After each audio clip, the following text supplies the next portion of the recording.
வணக்கம் மக்களே, இது ஆச்சரியங்களின் அணிவகுப்பு 12 டக்கர். தமிழ்நாட்டுல அழகான அரண்மனை அப்படின்னு ஒரு லிஸ்ட் எடுத்தோம்னா பத்மநாபபுரம் அரண்மனை அந்த லிஸ்ட்ல கண்டிப்பா இருக்கும். அதை பத்தின 12 டக்கரான தகவல்கள் உங்களுக்காக.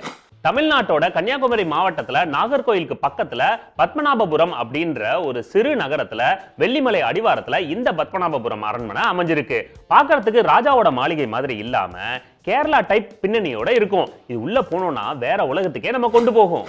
17th செஞ்சுரியோட பிகினிங்ல இந்த அரண்மனையை கட்டியிருக்காங்க. கிபி 1592ல இருந்து 1609 வரைக்கும் திருவாங்கூரை ஆண்ட ரவிவர்ம குலசேகர பெருமாள் அப்படின்ற மன்னரால 1601வது வருஷம் இந்த அரண்மனை கட்டியிருக்காங்க.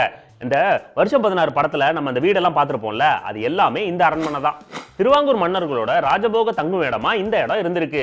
கிபி 1795 வரைக்கும் திருவாங்கூரோட கேபிட்டலா இந்த பத்மநாபபுரம் இருந்துட்டு இருக்கு. அது மட்டும் இல்ல, இதோட டோட்டல் ஸ்பேஸ் அப்படின்னு பாத்தீங்கன்னா 185 ஏக்கர்ல, அதுவும் மேற்கு தொடர்ச்சி மலை அடிவாரத்துல அமைஞ்சிருக்கு. மத்த அரண்மனையில இருக்கிற மாதிரி இல்லாம இந்த அரண்மனையோட கூரைகள் எல்லாமே பாத்தீங்கன்னா கேரளா டிசைன்ல தான் செட் பண்ணிருப்பாங்க.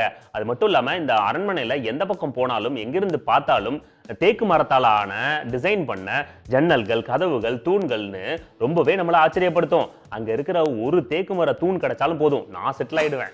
அரண்மனையை கட்டி முடிச்சதுக்கு அதுக்கப்புறம் வந்த காலகட்டத்துல ஒவ்வொரு டைம்ல அங்க ஆட்சி பண்ண ராஜாக்கள் அவங்களோட பங்குக்கு ரீகன்ஸ்ட்ரக்ஷன் ஒர்க்க பண்ணாங்க. அதுலயும் குறிப்பா நவீன திருவாங்கூரை டிசைன் பண்ண மார்த்தாண்டவர்மன் அங்க இருந்த நவராத்திரி மாளிகையை கற்களால மாத்தி அமைச்சாரு. அது மட்டும் இல்லாம 1744ல 4 அடுக்கு மாளிகையா இருந்த உப்பரிகைய அவர் புதுசா புதுப்பிச்சு கட்டினாரு. பத்மநாபபுர அரண்மனையில அப்படியே இயற்கை ஒளியை உள்வாங்கி அதை அப்படியே யூஸ் பண்ற மாதிரி தான் கன்ஸ்ட்ரக்ஷன் ஒர்க் அமைஞ்சிருக்கு. அது மட்டும் இல்லாம கேரளா ஸ்டைல்ல அரண்மனையே இருந்தாலும் அங்க இருக்கிற சிம்மாசனம் சீனா ஸ்டைல்ல இருக்கும். அதாவது சீனால இருந்து ராஜாக்களுக்கு பரிசா இந்த சிம்மாசனத்தை அளிச்சிருக்கலாம் அப்படின்னு சொல்லி ஆராய்ச்சியில சொல்றாங்க. 1795ல சமஸ்தானத்தோட தலைநகரை பத்மநாபபுரத்துல இருந்து திருவனந்தபுரத்துக்கு மாத்தினாங்க. அதனால அது வரைக்கும் பத்மநாபபுர அரண்மனைக்கு இருந்த மவுசு கொஞ்சம் குறைஞ்சது. இருந்தாலுமே அந்த ராஜாக்கள் அதுக்கப்புறம் கூட அங்கேயே தான் தங்க ப்ரிஃபர் பண்ணாங்க. ஆமா, இயற்கையில் சூழ்ந்த அந்த லக்ஸுரி லைஃபை யார் வேணாம்னு சொல்லுவா? இந்த அரண்மனையோட என்ட்ரன்ஸ் படு பிரம்மாண்டமா இருக்கும். இந்த அரண்மனையோட நுழைவு வாயில்ல பாத்தீங்கன்னா கேரளாவோட பாரம்பரியமா சொல்லப்படுற பூமுகம் அப்படின்னு சொல்றாங்க. இதுல பாத்தீங்கன்னா மர வேலைப்பாடுகள் செஞ்ச இரட்டை கதவுகளும் பெரிய தூணும் அமைச்சிருப்பாங்க. அந்த கதவுல பாத்தீங்கன்னா 90 வகையான தாமரை பூவோட டிசைனை பொறிச்சிருப்பாங்க. அது மட்டும் இல்லாம கேரளாவோட தொங்கும் விளக்கும் அதுல அமைச்சிருக்காங்க.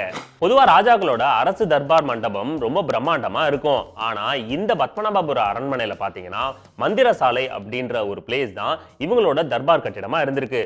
இது பார்க்க பிரம்மாண்டமா இல்லாம ரொம்ப சிம்பிளா இருக்கும். இது ஃபுல்லாவே மர வேலைப்பாடுகள் நிறைஞ்சு இருக்கும்.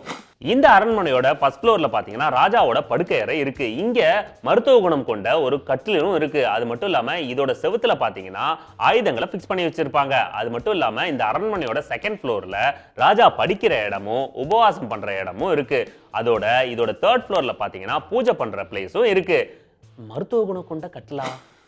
இந்த பத்மநாபபுர அரண்மனையில ரொம்ப முக்கியமான பிளேஸ் அப்படின்னு பாத்தீங்கன்னா நவராத்திரி மண்டபம். இந்த மண்டபத்தை கேரளா ஸ்டைல்ல கட்டாம விஜயநகர பேரரசோட பேட்டர்ன்ல கட்டியிருக்காங்க. அதாவது தேங்காய் கூடு, அப்புறம் முட்டையோட வெள்ளைக்கரு, அப்புறம் கற்கள், இது எல்லாத்தையும் மிக்ஸ் பண்ணி இந்த பிளேஸை கட்டியிருக்காங்க. அதாவது அங்க நடக்கிற நாட்டியத்தை ராஜாக்கள் சேஃப்டியா உட்கார்ந்து பாக்குற மாதிரி டிசைன்ல பண்ணியிருப்பாங்க, வாழ்ந்திருக்காங்க.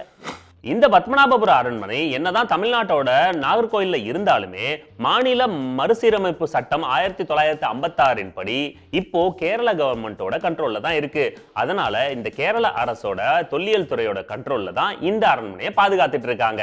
ஓகே மக்களை, மீண்டும் சந்திப்போம். இது ஆச்சரியங்களின் அணிவகுப்பு 12 டக்கர் வித் மீ, உங்கள் துரைராஜ் ஜெயசீலன்.